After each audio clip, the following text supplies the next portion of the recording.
Hello friends, welcome to my YouTube channel. Myself Nishit Doshi. I am a SEBI registered research analyst with over 7+ years of experience in capital markets. So friends, let's analyze the market for next week. So अगर last week की बात करें सो markets में continuous up move था and एक green candle के साथ market में वीकली क्लोजिंग आए. निफ्टी की बात करें so Nifty currently trading around 25,300 odd levels. And अगर डेली चार्ट्स पे अगर चलें सो लास्ट वीक में कंटिन्यूस अप मूव था एंड देन एक फ्राइडे को सेलिंग आया. सो अगर हम ब्रॉडर ट्रेंड की बात करें सो ऑलमोस्ट 21,000 से हम कंटिन्यूस अप मूव में थे एंड देन 25,600 से एक करेक्शन आया था 24,200 के आसपास एंड देन एक अगेन एक फ्रेश अप मूव स्टार्ट हुआ है मार्केट में जो अभी 25,300 तक हमें देखने मिला. सो अगर आगे की बात करें सो करंटली शॉर्ट टर्म के लिए डेफिनेटली एक साइडवेज टू बेरिश व्यू दिख रहा है मार्केट में. जब तक 20 EMA एक बार रिटेस्ट नहीं हो जाता तब तक एक अप मूव में रिस्ट्रिक्शंस रह सकते हैं. But friends long term and medium term view definitely positive है. So every dip is a buying opportunity and ज़रूरी नहीं कि डिप आएगा, एक स्ट्रेट अप मूव भी देखने मिल सकता है मार्केट में. सो अगर शॉर्ट टर्म के लिए डिप्स आते भी हैं सो वो एक बाइंग अपॉर्चुनिटी रहेगी. अगर हम वीकली चार्ट्स की बात करें सो निफ्टी में कप एंड हैंडल पैटर्न दिखने मिल रहा है. एक ये कप एंड देन ये वाला हैंडल. सो इसका अगर ब्रेकआउट अराउंड 25,500 के आसपास है. इसके अलावा अगर मार्केट जाता है तो डेफिनेटली 26,000 तक एक फ्रेश अप मूव मार्केट में दिखेगा आने वाले दिनों में. एंड लॉन्ग टर्म व्यू भी पॉजिटिव ही लग रहा है मार्केट में. सो डेफिनेटली ये सही टाइम है मार्केट में लॉन्ग टर्म के लिए इन्वेस्टमेंट करने का. और अगर आप मेरे premium long term recommendation and swing trading recommendation service को ज्वाइन करना चाहते हैं तो आप ये दिए गए नंबर पे मुझे कॉल या मैसेज करके मेरा premium swing trading and long term recommendation service join कर सकते हैं, जिसमें आपको proper entry exit stop loss and target mention रहेंगे ईच ट्रेड के लिए. सो डेफिनेटली इस नंबर पे कॉल कीजिए एंड मेरे प्रीमियम सर्विसेज को ज्वाइन कीजिए. अगर बैंक निफ्टी की बात करें सो बैंक निफ्टी में भी लोअर लेवल से एक अच्छा खासा अप मूव आया जो कि PSE बैंक इंडेक्स के रैली के हिसाब से अप मूव दिखा है एंड डेफिनेटली बैंक निफ्टी भी पॉजिटिव ही लग रहा है. So medium term and long term view bank Nifty के लिए भी पॉजिटिव है एंड एक फ्रेश ऑल टाइम हाई भी बैंक निफ्टी में जल्दी देखने मिलेगा.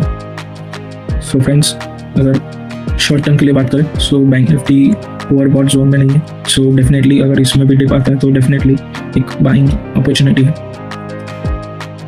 अगर सेंसेक्स की बात करें सो सेंसेक्स में भी हमें एक स्ट्रेच अप मूव देखना मिला है. So sideways to bearish view Sensex में दिख सकता है बट डेफिनेटली इसमें भी एक कप एंड हैंडल पैटर्न है. सो जैसे ही सेंसेक्स 84,000 के ऊपर क्लोज देता है तो एक फ्रेश ऑल टाइम है एंड 87,500 तक की फ्रेश अप मूव देखना मिल सकती है. So every dip is a buying opportunity friends. अगर आप सारी स्टॉक्स में अभी इन्वेस्ट करेंगे लॉन्ग टर्म के लिए तो डेफिनेटली आपको अच्छा रिवॉर्ड मिलने का चांसेस है. एंड अगर आप कंफ्यूज है कौन से स्टॉक्स बाय करें सो डेफिनेटली जैसे मैंने बताया आप प्रीमियम लॉन्ग टर्म सर्विसेज को ज्वाइन कर सकते हैं and swing trading recommendation services को ज्वाइन कर सकते हैं. अगर हम broader small cap mid cap index की बात करें सो उसमें भी लास्ट वीक में एक अच्छा खासा पॉजिटिव अप आया था ऑलमोस्ट. अब देखिए ग्रीन कैंडल्स का सीरीज है एंड यहाँ पे एक थोड़ा पुल ऑफ देखने मिला. सो यहाँ पे भी एक अगर डिप मिलता है ये वीक में तो डेफिनेटली एक बाइंग अपॉर्चुनिटी है. एंड फ्रेंड्स जैसे मैंने प्रीवियस वीडियोस में भी बताया था स्मॉल कैप इंडेक्स में एक inverted head and shoulders pattern है. ये आप देख सकते हैं लेफ्ट शोल्डर हेड एंड ये राइट शोल्डर. सो जैसे ही इसमें भी ब्रेकआउट आता है सो लॉन्ग टर्म के लिए small cap and mid cap stocks भी पॉजिटिव दिख रहे हैं. सो इनको इग्नोर नहीं करना चाहिए एंड ये मार्केट में दिवाली का टाइम अच्छा है इन्वेस्टमेंट करने के लिए. अगर हम मिड कैप इंडेक्स की बात करें सो मिड कैप इंडेक्स में भी एक inverted head and shoulders pattern है एंड जैसे ही ऑल टाइम हाई ब्रेक होगा तो एक फ्रेश अप मूव हमें देखने मिलेगा. सो फ्रेंड्स ये सारे इंडेक्सेस अच्छे लग रहे हैं एंड इनमें अगर स्टॉक स्पेसिफिक आप पोजीशंस बिल्ड करते हैं तो डेफिनेटली रिवॉर्ड हो सकता है. अगर निफ्टी 500 की बात करें सो इसमें भी ऑलमोस्ट लास्ट वीक से कंटिन्यूस अप मूव ही है. सो फ्रेंड्स अगर नियर टर्म की बात करें सो 23,600 या 700 के अबाव निफ्टी 500 में अराउंड 24,000 तक 500 तक के लेवल्स देख सकते हैं. सो 1000 पॉइंट्स की रैली निफ्टी 500 इंडेक्स में भी आ सकती है. अगर हम फॉरेन मार्केट्स की बात करें सो वो तो कंटिन्यूसली अप ट्रेंड में ही है. एक लॉन्ग टर्म ब्रेकआउट आया था डाउ जोन्स में अराउंड 45,000 के आसपास एंड उसके बाद हम कंटिन्यूसली अप ट्रेंड में ही है बट ये पैटर्न थोड़ा स्ट्रेच आउट लग रहा है. सो एक शॉर्ट करेक्शन पॉसिबल है फॉरेन मार्केट्स में. अगर नैस्डैक की बात करें सो नैस्डैक भी कंटिन्यूस अप ट्रेंड में है एंड ये एक अच्छे साइंस है कि ग्लोबल मार्केट्स पॉजिटिव जो इंडियन मार्केट्स को सपोर्ट करेंगे. अगर डॉलर इंडेक्स की बात करें सो डॉलर इंडेक्स में भी डेफिनेटली एक अच्छा खासा डाउन मूव आया था 96 लेवल तक एंड देन लास्ट 3 डेज में एक वापस से अप मूव आया. सो अगर यहाँ पे एक रिटेस्ट आता है अराउंड 98 के लेवल्स एंड देन एक फ्रेश डाउन मूव स्टार्ट होता है या 98-99 तक वहाँ से एक फ्रेश डाउन स्टार्ट होता है तो इंडियन मार्केट्स के लिए बहुत पॉजिटिव रहेगा. फ्रेंड्स जो मैंने स्टार्टिंग में बात किया था कि शॉर्ट टर्म के लिए थोड़ा साइडवेज टू बेरिश लग रहा है, वो इंडिया वीक्स की वजह से। सो इंडिया वीक्स अराउंड 9 के आसपास है, 9.9 के आसपास। सो एक अपसाइड इंडिया वीक्स में पॉसिबल है, एंड जैसे ही इंडिया वीक्स में अपसाइड आता है 10 या 12 तक, तो एक मार्केट में करेक्शन देखने मिलता है ब्रॉडली। बट ये ज़रूरी नहीं है कि कंटिन्यूस डाउन ट्रेंड है, साइडवेज टू जिगजैग कैंडल्स भी बन सकते हैं। सो अगर 20 AM तक मार्केट में करेक्शन आता है तो एक बाइंग अपॉर्चुनिटी रहेगी। सेक्टर्स की बात करें, सो फ्रेंड्स जीएसटी के रेट कट के बाद almost Nifty auto index rocket बना है एंड कंटिन्यूसली अप ट्रेंड में है, एंड ये ऑल टाइम हाई भी जल्दी ब्रेक करेंगे। सो अगर निफ्टी ऑटो इंडेक्स में भी एक शॉर्ट टर्म करेक्शन मिलता है तो वो एक बाइंग अपॉर्चुनिटी रहेगी। सो ऑटो स्टॉक्स को इग्नोर मत कीजिए। निफ्टी मेटल की बात करें तो इसमें भी एक कंटिन्यूस अप ट्रेंड रहा है, एंड ये थोड़ा स्ट्रेच्ड आउट लग रहा है। सो अगर 20 AM या 50 AM के आसपास निफ्टी मेटल इंडेक्स मिलता है तो उसमें भी मेटल स्टॉक्स में पोजीशन बन सकती है। एंड अगर निफ्टी आईटी की बात करें, सो आईटी इंडेक्स साइडवेज में ही है। सो आईटी स्टॉक्स को अभी फिलहाल कोई मूवमेंट नहीं दिख रहा है, बट बॉटम से डेफिनेटली थोड़ी बहुत रिकवरी के साइंस दिख रहे हैं। सो शॉर्ट टर्म के लिए अवॉइड करना ही बेटर रहेगा आईटी स्टॉक्स के लिए।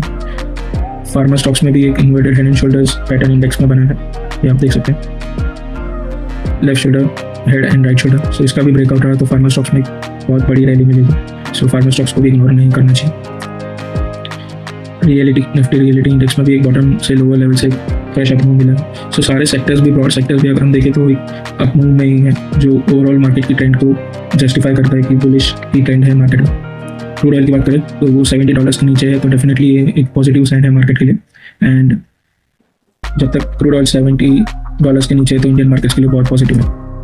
PSU बैंक्स, जैसे मैंने बताया कि बैंक निफ्टी में एक रैली PSU बैंक्स की वजह से आएगी। एंड फ्रेंड्स अगर आप PSU बैंक इंडेक्स का लॉन्ग टर्म चार्ट देखें 2010 से लेकर 2024, 23-24 तक, तो एक कंसोलिडेशन था एंड एक फ्रेश अप ब्रेकआउट आया था, एंड ये ब्रेकआउट का रीटेस्ट अभी फिलहाल हुआ था अप्रैल में। सो डेफिनेटली फ्रेंड्स अगर PSU बैंक स्टॉक्स को इग्नोर नहीं करना चाहिए, एंड एक फ्रेश रैली अराउंड 10,000 तक इस इंडेक्स में आ सकते हैं, मतलब 30-40% इंडेक्स में अपने पॉसिबल है with in 1 year. So PSU bank stocks को भी आप इग्नोर मत कीजिए और अपने पोर्टफोलियो में डेफिनेटली रखिए। एंड FMCG स्टॉक्स की बात करें तो GST के रेट कट के बाद भी इसमें कोई फ्रेश अप मूव या साइंस नहीं दिखे। सो साइडवेज टू नेगेटिव ही व्यू रहेगा FMCG स्टॉक्स में। निफ्टी एनर्जी इंडेक्स में भी कोई खास अप मूव के साइंस नहीं दिख रहे, एंड निफ्टी इंफ्रा स्टॉक्स में भी एक फ्रेश रैली की साइंस दिख रहे हैं। सो डेफिनेटली इंफ्रा स्टॉक्स में भी पॉजिटिव बायसनेस है। निफ्टी PSU बैंक्स के कंपैरिजन में प्राइवेट बैंक्स में कोई ज़्यादा अप मूव नहीं दिख रहा है अभी फिलहाल के लिए। जैसे इसमें कोई अच्छा ब्रेकआउट आता है या साइन आता है तभी इसमें एंटर करना बेटर रहेगा। सो ऑयल एंड गैस इंडेक्स में भी कोई मेजर साइन या अप मूव की पॉसिबिलिटी नहीं दिख रही। जैसे ही फार्मा स्टॉक्स में अच्छा पॉजिटिव ट्रेंड है, वैसे ही हेल्थ केयर स्टॉक्स में भी है। So definitely health care stocks में भी आप इन्वेस्टेड रह सकते हैं। एंड PSU स्टॉक्स जो निफ्टी CPSE इंडेक्स है वहाँ पे एक साइडवेज टू बेरिश व्यू ही रखना चाहिए। ओवरऑल अभी ब्रॉडर आपके पोर्टफोलियो के स्टॉक्स रिकवर करना स्टार्ट होंगे, सो डेफिनेटली उनमें अभी फिलहाल एग्जिट नहीं करना चाहिए। ये सोच के कि एक कॉस्ट के आसपास आ गए तो एक बार एग्जिट करें, उनमें और फ्रेश अप मूव की पॉसिबिलिटीज़ हैं, एंड हम एक स्ट्रक्चर बुल मार्केट में एंटर कर रहे हैं। सो डेफिनेटली अगर आपके पास ओल्ड पोर्टफोलियो स्टॉक्स है तो उनको इग्नोर नहीं करना चाहिए, उनको सेल नहीं करना चाहिए। और अगर आपके पास फ्रेश फंड्स है तो डेफिनेटली एक अच्छी अपॉर्चुनिटी है इन्वेस्टमेंट करने के लिए। आप मुझे रीच आउट कर सकते हैं एंड मेरे premium long term recommendation services join कर सकते हैं, जहाँ पे लॉन्ग टर्म के लिए कौन से अच्छे स्टॉक्स हैं वो मैंने आइडेंटिफाई किए इस मार्केट में इन्वेस्टमेंट करने के लिए। माइक्रो कैप इंडेक्स में भी एक अच्छा पॉजिटिव व्यू है, लास्ट 3 वीक से ऑलमोस्ट अपसाइड में ही है। सो ब्रॉडर मार्केट में एक रिकवरी आई है, सो डेफिनेटली एक अच्छे साइंस है। सो मोस्टली मैंने सारे सेक्टर्स का व्यू भी आपके साथ शेयर कर लिया है, उसमें से आपको जो पसंद हो उस हिसाब से भी कर सकते हैं इन्वेस्टमेंट, या आप एक एक्सपर्ट के थ्रू सर्विस ज्वाइन करके भी एक प्रोफेशनल वे में अपने फंड्स को मैनेज करवा सकते हैं। सो डेफिनेटली फ्रेंड्स अगर आपको ये वीडियो पसंद आया हो तो इसको लाइक कीजिए, शेयर कीजिए एंड कमेंट कीजिए आपको कौन से टॉपिक पे नेक्स्ट वीडियो चाहिए। एंड अगर आपको मेरे प्रीमियम सर्विसेज को ज्वाइन करना है तो आप डिस्क्रिप्शन में दिए गए नंबर से मुझे कॉन्टैक्ट करके प्रीमियम सर्विसेज को ज्वाइन कर सकते हैं। Thank you for watching.